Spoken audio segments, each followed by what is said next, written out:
Haleluya.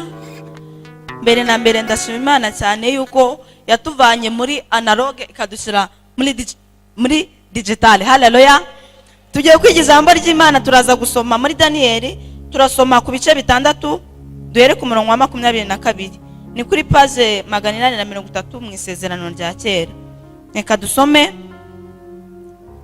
Daniel 3:22. Aravuga ngo Daniel asubiza umwami ati, Nyagasani Uhoraho, Imana yanjye yohereje marayika wayo abumba iminwa y'intare, ntacyo zantwaye kuko nabonetse imbere yayo ntafite icyaha, kandi nawe Nyagasani ntacyo nagucumuyeho. 24. Umwami ahera ko anezerwa cyane, ategeka ko bakora Daniel mu rwobo, nuko bamukuramo basanga ntacyo yabaye kuko yari yiringiye Imana ye. 25. Maze umwami ategeka ko bamuzanira babagabo bareze Daniel, babazanana n'abagore babo n'abana babo, bajugunya muri rwa rwobo rw'intare, zibasamira mu kirere, zibamenagura amagufa yabo batararushya bagera mu rwobo hasi. Umwami Dariyo ahera ko yandikira abantu b'amoko yose n'indimi zitari zimwe batuye mu isi yose ati, amahoro agwire muri mwe. Nshyize itegeko ngo abantu bo mu butware bwose bwo mu gihugu cyanjye bajye bubaha Imana ya Daniel, bahindire imishyitsi imbere yayo, kuko ariyo Mana nzima ihoraho iteka ryose. Ubwami bwayo ntibuzarimburwa, kandi ubutegetsi bwayo buzageza ku mperuka. Niyo irokora igakiza, ikora ibimenyetso n'ibitangaza mu ijuru no mu isi, kandi niyo yakijije Daniel inzara z'intare. Mwakire neza ijambo ry'Imana. Tugiye kwiga ijambo, turiga ibintu bibiri byonyine, bibiri gusa. Tugiye kwiga ngo mbese wowe niki waba warakoze cyangwa se niki ugikorera Imana cyatuma Imana igutabara mu gihe ugeze mu bikomeye. Twongere twigire indi jambo risa n'iryo twize mu minsi yashize, rivuga ngo duhagarare mu mwanya wacu neza, ibyo dukwiye kuwukoramo aba ibyo tuwukoramo. Ni ukuvuga ngo tureke gukora iby'abandi, ahubwo ibyo dukwiye gukora, ibyo tugomba gukora aba ibyo dukora. Twese dusomye ijambo ry'Imana natubwira ngo Daniel bamutaye mu rwobo rw'intare. Ushobora kwibaza uti byari byagenze ute kugira ngo bamute mu rwobo rw'intare? Ubundi Daniel mu mateka ye babajyanye ari abanyagano, barabanyaga, babagira abaslave niko twabyita. Noneho babajyana i Babuloni, bahageze umwami waho abita amazina, babajyanye abasore bane nibo Bibiliya yibanzeho, ngo barabajyana, bagezeyo ngo babita amazina. Daniel ahabwa izina rya Daniel, ariko mbere ntabwo ariko yitwaga. Muze gusoma mu gice cya mbere muraza kubibona. Noneho igihe kiragera, umwami ashaka nko kubafata neza, ubwo aravuga ati bazajye babatekera neza, babakorere neza. Noneho Daniel we aravuga ati ntabwo nkwiriye kwiyandurisha ibyo kurya by'ibwami, nubwo rwose byari byiza, ariko we aravuga ati ntabwo akwiye kubirya, kuko ntabwo yari kurya ibyo kurya byaterekeshejwe kuko ibyo biryo babahaga ntabwo byabaga ari ibiryo gusa, ahubwo babaga babiterekesheje ibigirwamana. Noneho Daniel ngagambirira mu mutima we kutarya ibyo bintu. Ubwo ngabwira uwabatekeraga nyine wari ubabereye mu gikoni, ngaramubwira ngo njye nushake uzajye umpa ibishyimbo gusa n'imboga gusa, ngo nubona ntari gusa neza ubone kuzama ibyo biryo. Ngarabimukorera, Daniel abaho neza rwose nta kibazo afite. Ngo noneho igihe kiragera, abagabo bashaka kurega Daniel, bashaka kwandikisha inzandiko zo kuvuga ngo umuntu wese uzigera asaba ikintu undi muntu utari umwami ngo azahanwe. Noneho Daniel aravuga ati, se burya mu bantu mwisi tubaho, ariko burya ntacyo umuntu yakumarira. Ushobora kugenda ukabwira mama wawe cyangwa papa wawe uti mfite iki kibazo, ugira uko ngenzereza, ariko burya Imana itabishatse nta kintu yakumarira. Imana itasinye ntabwo haboneka undi usinya, kuko burya iyo yasinye ntawe usinyura, kandi niyo yasinyuye ntawabasha kugira ute gusinya. Ubwo Daniel aragenda yingiga Imana ati, se Mana koko ko bimeze gutya mbigenze nte? Noneho abo bagabo bagenda kubwira umwami ngo wari uzi yuko Daniel yishe rya tegeko ryo kuvuga ngo nta muntu n'umwe uzigera asaba ikintu undi muntu atari wowe. Noneho ubwo ngo umwami ategeka yuko bazana Daniel, kuko hariho igihano, kuko atari yumva itegeko yagombaga guhanwa. byari itegeko yuko ahanwa, kuko ibyo byari byarashyizweho. Ni ukuvuga ngo umurongo ngenderwaho we yari yawishe, ubwo bamujugunya mu rwobo rw'intare.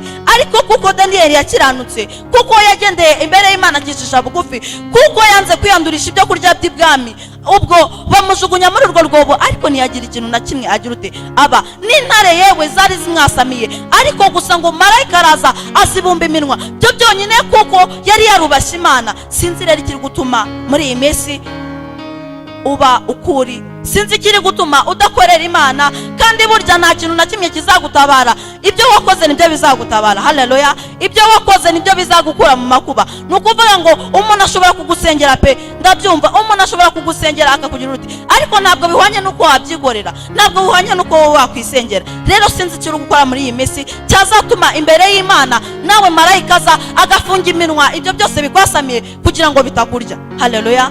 Abo turi kujyana duha Imana icyubahiro. Sinzi icyo gukora muri iyi minsi cyazatuma marayika aza agafunga iminwa ibikwasamiye kugira ngo bitakumira. Tugiye kwiga ikindi cya kabiri. Abantu tutari kumwe rwose tugerageze kuba hamwe, utega amatwi wumve. Tugiye kwiga ikindi cya kabiri kivuga ngo mbese uri gukora mu mwanya wawe uhagaze neza. Simbizi niba uhagaze neza, ariko gusa ijambo ry'Imana natubwiye ngo Daniyeli intare zimaze kureka kumurya, ngo Dariyo abyuka kare agiye kureba ukuntu byagenze, kuko mu gihugu cyose yarazwi yuko Daniyeli yubaha Imana. Aravuga ati se koko Imana akorera ahari yaba yamutabaye. Dariyo abyuka kare aragenda, ageze aho bamujugunye ngo bari bahatwikiye, akuraho icyo bari bahatwikirije, basanga Daniyeli ni muzima. Ngo noneho Dariyo abaza Daniyeli ngo mbese uracyariho? Ngo Daniyeli aramusubiza ngo Imana yohereje marayika wayo araza abumba iminwa ibyo ngibyo byari binyasamiye. Ngo noneho uwo mwami aranezerwa cyane, kuko yarabonye ukuboko kw'Imana, kuko yarabonye gukora kw'Imana kudasanzwe. Garanezerwa cyane, ngahita avuga ati munzanire babandi noneho bihaye kurega Daniyeli mbere kuko mbagenzereza. Ngo barabazana uko banganaga bose, ndetse n'abana babo n'abagore babo bose barabazana ngo babata mu rwobo. Icyatangaje uwo mwami natwe cyadutangaza nuko bo ngo bakibajugunyamo yewe bataragira no mu rwobo hasi, intare zahise zibasamira zirabamira zirabarya nyine zimenagura amagufwa yabo. Haleluya. Sinzi rero nawe niba udahagaze mu mwanya wawe, ariko icyari gikwiriye nuko wahagarara mu mwanya wawe. Dusomye neza mu mateka, hari abagabo babiri gukorana na Datani. Abo ngabo barakariye Mose bageza nubwo kumutuka ndetse banaramubeshyera, ariko kuko Mose hari ubwiza yari afite, kuko Mose hari ukuntu baga Imana, kuko hari ukuntu yagendanye n'Imana, igihe kiragera Mose abona bidakwiriye, aragenda abibwira Uwiteka ngo ubutaka burasamuka burabamira. Nkuko wowe wicaye aho ngaho gutyo ukabona sima iritanije, urarigise tutazi ukuntu bigenze. Sinzi rero, ntabwo nje kukubwira ngo ubutaka buzakumira, ariko gusa uhagarare mu mwanya wawe kuko ari cyo kigukwiriye.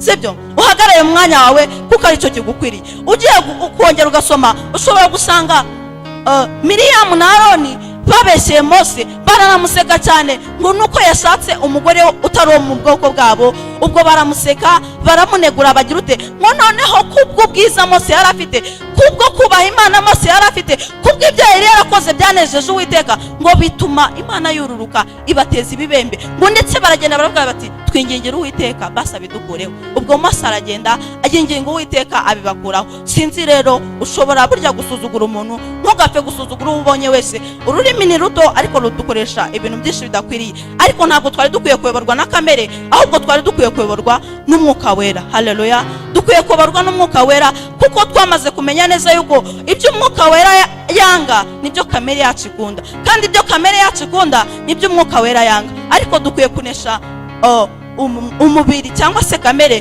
kugira ngo dukurikize ibyo Umwuka Wera ashaka. Reka dusenge Imana, ariko gusa uzirikane ibintu bibiri, ukore icyo ukwiriye gukora ubone cyazagutabara. Burya ntabwo tuzakizwa nuko ba papa bacu bavutse ari abapasiteri, cyangwa se ntabwo tuzakizwa nuko ba mama ari abadiyakoni mu rusengero, cyangwa ari abaririmbyi bakomeye. Ntabwo ibyo ari byo bizadukiza, ahubwo wowe ku giti cyawe ibyo wakoze, aho wahinze niho uzasarura.